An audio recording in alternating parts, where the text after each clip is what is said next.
लेकिन साल 2016 में सहारनपुर के छुटमलपुर में एक घटना ने भीम आर्मी को सुर्खियों में ला दिया। हजारों समर्थकों के साथ चंद्रशेखर आजाद ने विरोध प्रदर्शन किया, लेकिन बिना अनुमति के इस प्रदर्शन के दौरान हिंसा भड़क उठी। 8 जून साल 2017 को चंद्रशेखर को हिमाचल प्रदेश के डलहौजी से गिरफ्तार कर लिया गया। बाद में उन पर राष्ट्रीय सुरक्षा अधिनियम यानी कि NSA भी लगाया गया। राजनीति गलियारों में सभी अपने आप को समाज में सभी को लेकर साथ में आगे चलने की बड़ी बड़ी बातें कहते हैं। समाज को एक साथ बराबरी का हक देते हुए सभी को साथ लेकर चलने की बातों में सबसे ज्यादा अगर किसी समुदाय का जिक्र होता है तो वो है दलित समुदाय। और इस समुदाय के लिए हर बार एक ना एक नया मसीहा जन्म ले लेता है। अभी के मौजूदा समय में किसी एक पार्टी का नाम लेना या किसी एक व्यक्ति का नाम लेना ये बेहद ही मुश्किल काम होगा, और ये कह पाना उससे भी ज्यादा मुश्किल होगा क्योंकि मौजूदा समय में दलितों के हित के लिए बहुत सारे मसीहाओं ने जन्म ले लिया है। आज हम आपको दलितों के मसीहा कहे जाने वाले कांशी राम जी के बारे में तो बताएंगे ही बताएंगे कि कैसे वो दलितों के मसीहा बन गए, लेकिन मौजूदा समय में नगीना सांसद चंद्रशेखर आजाद भी अपनी राजनीति की शुरुआत इन्हीं दलितों के मुद्दों से शुरू करके आज राजनीति में अपना एक अलग पहचान बना लिए हैं। तो चलिए खबर की शुरुआत करने से पहले मैं आपको अपना परिचय दे देती हूं। मेरा नाम है अरण्या मिश्रा और आप देखना शुरू कर चुके हैं द फ्रीडम वॉइस। यूपी में दलितों पर हो रहे अत्याचार को लेकर साल 2014 में पश्चिमी उत्तर प्रदेश के सहारनपुर से एक युवक वकील चंद्रशेखर आजाद, जिन्हें लोग रावण के नाम से भी जानते हैं, वो अपने साथी विनय रतन सिंह और सतीश कुमार के साथ भीम आर्मी भारत एकता मिशन की नींव रखी।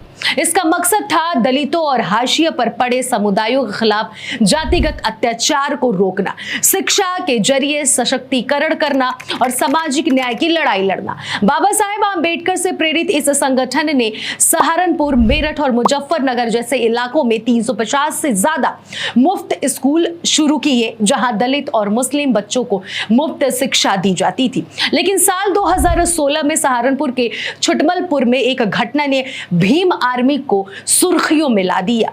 एक इंटर कॉलेज में दलित छात्रों के साथ भेदभाव और हिंसा की खबरों ने संगठन को सक्रिय किया। चंद्रशेखर ने द ग्रेट चमार जैसे नारे और बोर्ड लगवाए, जिससे उच्च जातियों खासकर ठाकुरों में नाराजगी बढ़ी। अब आपको हम बता दें कि मई साल 2017 में सहारनपुर का शब्बीरपुर गांव में महाराणा प्रताप जयंती पर राजपूत समुदाय ने एक शोभा यात्रा निकाली थी। दलितों ने इसका विरोध भी किया क्योंकि वे इसे उकसावे वाले मानते थे। साथ ही साथ गांव में बाबा साहेब आंबेडकर की मूर्ति लगाने की अनुमति न मिलने से तनाव और ज्यादा बढ़ गया।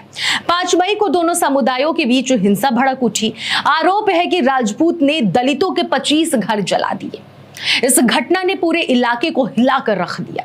भीम आर्मी ने दलितों के पक्ष में आवाज बुलंद की।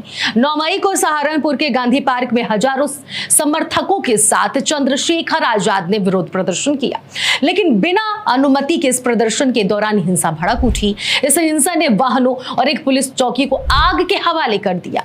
पुलिस ने चंद्रशेखर और उनके साथियों पर हिंसा भड़काने का आरोप लगाया। हिंसा के बाद भीम आर्मी ने अपनी आवाज को राष्ट्रीय मंच तक पहुंचाया। 21 मई साल 2017 को दिल्ली के जंतर मंतर पर हजारों समर्थकों के साथ प्रदर्शन किया गया। चंद्रशेखर आजाद ने यहां दलितों पर हो रहे अत्याचार और प्रशासन के पक्षपातपूर्ण रवैये पर सवाल उठाए, लेकिन पुलिस ने उन पर हिंसा भड़काने और पत्रकारों की मोटरसाइकिलें जलाने जैसे 16 मुकदमे दर्ज किए। फिर उसके बाद क्या था? 8 जून साल 2017 को चंद्रशेखर को हिमाचल प्रदेश के डलहौजी से गिरफ्तार कर लिया गया। बाद में उन पर राष्ट्रीय सुरक्षा अधिनियम यानी कि NSA भी लगाया गया। नवंबर साल 2017 में इलाहाबाद हाईकोर्ट ने उनकी जमानत मंजूर, यह कहते हुए कि उनके खिलाफ मामले राजनीति से प्रेरित लगते हैं, लेकिन NSA के कारण वे सितंबर साल 2018 तक जेल में रहे। सहारनपुर हिंसा और चंद्रशेखर की गिरफ्तारी ने भीम आर्मी को दलित युवाओं का नया मसीहा बना दिया, खासकर उस समय जब बहुजन समाज पार्टी की मायावती की लोकप्रियता कम हो रही थी। फेसबुक और व्हाट्सएप जैसे सोशल मीडिया प्लेटफॉर्म पर दलित डिजिटल आंदोलन ने भीम आर्मी को और मजबूत किया। संगठन ने दलित वोट बैंक को एकजुट करने की पूरी कोशिश की, जो बसपा और बीजेपी जैसे दलितों के लिए चुनौती बन गया। वहीं इसके बाद शुरू हुई असली कहानी।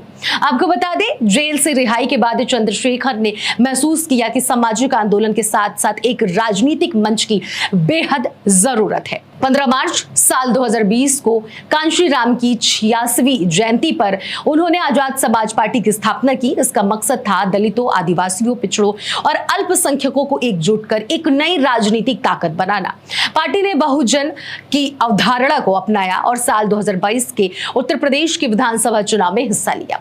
हालांकि पार्टी को कोई बड़ी सफलता तो नहीं मिली, लेकिन चंद्रशेखर ने नागरिकता संशोधन कानून यानी कि CAA और किसान आंदोलन जैसे मुद्दों पर सक्रियता दिखाई। और इसके बाद आता है वो समय जो चंद्रशेखर को एक अलग पहचान देता है। बता दें, साल 2024 में चंद्रशेखर ने नगीना लोकसभा से चुनाव लड़ा और जीत हासिल की, जिसने उनकी राजनीतिक ताकत को और ज्यादा मजबूत कर दिया। अब आपको हम कुछ वर्ष पहले भी ले चलते हैं, क्योंकि दलितों के मसीहा की कहानी यहीं से नहीं शुरू होती है, बल्कि आज से नहीं बल्कि कई वर्षों पहले से ही चली आ रही है। कांशीराम ये वो नाम है जिसे गरीबों का मसीहा माना जाता है।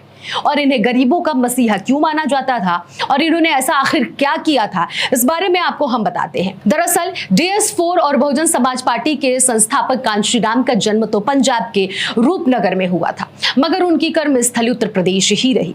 कांशीराम जी की राजनीति में एंट्री होने से साल 1956 यानी कि उनकी राजनीति में जब एंट्री हुई, उससे पहले साल 1956 में कांशीराम जी के ग्रेजुएट होने के 2 साल बाद उन्हें सरकारी नौकरी मिली। साल 1958 में पुणे स्थित DRDO में लैबोरेटरी असिस्टेंट बने। कांशीराम की जीवनी लिखने वाले बद्री नारायण ने बहुजनों के नायक में बताया कि नौकरी के दौरान उनके ऑफिस में ज्योतिबा फूले के नाम पर होने वाली छुट्टियां रद्द कर दी गई। कांशीराम जी ने दलित कर्मचारियों को एकजुट किया और मैनेजमेंट के फैसले का विरोध किया। विरोध के कारण छुट्टी फिर से बहाल हो गई। इस घटना ने उन्हें दलितों को एकजुट करने की प्रेरणा तो दी। फिर उन्होंने बाबा साहेब भीमराव अंबेडकर की किताब एनिहिलेशन ऑफ कास्ट पढ़ी। वह इस किताब से इतने ज्यादा प्रभावित हुए कि साल 1964 में वह दलित कार्यकर्ता बन गए। अंबेडकर की विचारधारा से अलग अलग धर्म अपनाने की जगह वह समाज में दलितों की जातीय पहचान की वकालत करते रहे। साल 2001 में वह वक्त आया जब उन्होंने मायावती को सार्वजनिक तौर पर अपना उत्तराधिकारी घोषित किया और अपना वादा पूरा किया। और इसके बाद मायावती ने भी कार्यभार बखूबी संभाला और गरीबों, पिछड़ों और दलितों, अल्पसंख्यकों के मसीहा बन बैठी। धीरे धीरे वक्त बदल गया और सत्ता से BSP पार्टी बाहर हो गई। वहीं अभी के मौजूदा समय में सभी के दिल और दिमाग में एक ही सवाल पिछले कई वर्षों से घूम रहा है कि क्या अब मायावती, या यूं कहा जाए कि बहुजन समाज पार्टी से ज्यादा आजाद समाज पार्टी कुछ बड़ा करेगी और दलितों के लिए क्या ये हमेशा तत्पर खड़ी रहेगी? ऐसे तो कई सवाल खड़े हो रहे हैं कि चंद्रशेखर आजाद क्या ऐसा आखिर वो काम करेंगे कि जिससे कि उनकी छवि समाज में और खास करके दलितों के मन में जो बनी है वो हमेशा कायम रहे। क्योंकि लोकसभा चुनाव में नगीना सीट चंद्रशेखर आजाद के लिए जितना एक कारगर साबित हुआ है, खास करके एक अलग वर्चस्व वहां से उन्होंने हासिल किया है, इसमें ज्यादातर दलितों का मुद्दा उन्होंने उठाया जो बहुत ज्यादा कारगर साबित हुआ। क्योंकि चुनाव से पहले चंद्रशेखर आजाद दलितों के मुद्दों को गंभीर रूप से उठाते थे। अब देखना यह होगा कि चंद्रशेखर आजाद दलितों के लिए मसीहा के रूप में कितना और क्या क्या काम करते हैं, यह तो खैर आने वाला वक्त ही बताएगा। लेकिन इन सब के बीच में सबसे बड़ा सवाल ये आकर रुक जाता है कि क्या दलितों के नाम पर हमेशा एक से बढ़कर एक मसीहा जन्म लेते रहेंगे और आखिर दलित जिस बात की मांग करते हैं आखिर उसे पूरा कौन करेगा? फिलहाल हमने आपको चंद्रशेखर आजाद के बारे में बताया कि उन्होंने कहां से अपनी जर्नी शुरुआत की और आज वो कहां तक पहुंचे हैं।